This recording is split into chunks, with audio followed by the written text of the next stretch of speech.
Delivery. Ang lalaking mapapanood nyo sa video ay isang Grab rider mula Malaysia. Siya ay dedicated sa kanyang trabaho. Umulan man Nag-grab o pala sa umaraw, Malaysia. madilim man o mataas ang sikat ng araw, wala siyang hinto sa ginagawa niya. Parang Pinoy. Isang beses, nakakuha siya ng booking sa isang maliblib na lugar. Tahimik ang daan at wala din masyadong sasakyan.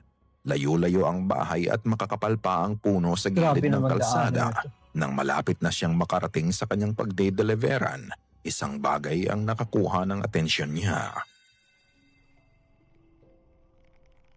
One way lang to.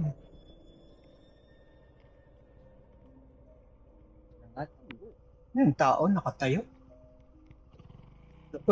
Natakot hindi na dumiretso. Malayo pa lang, nakita niya na ang puting figura na nakatayo sa gitna ng daan. Dali-dali siyang nagmenor matapos niyang makita to. Ang puting figura ay hindi gumagalaw at tila ba naghihintay lang sa mga nagdadaang sasakyan.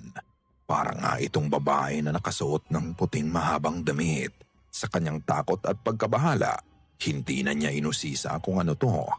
Agad siyang umikot para iwasan ang nakakatakot na pangitain sa gitna ng daan. Mabuti na lang at may nahanap pa din siyang ibang daan para mai-deliver ang order ng nag-book sa kanya. Hindi biro ang ganitong trabaho. Sa bawat ruta, pwede kang may maengkwentro.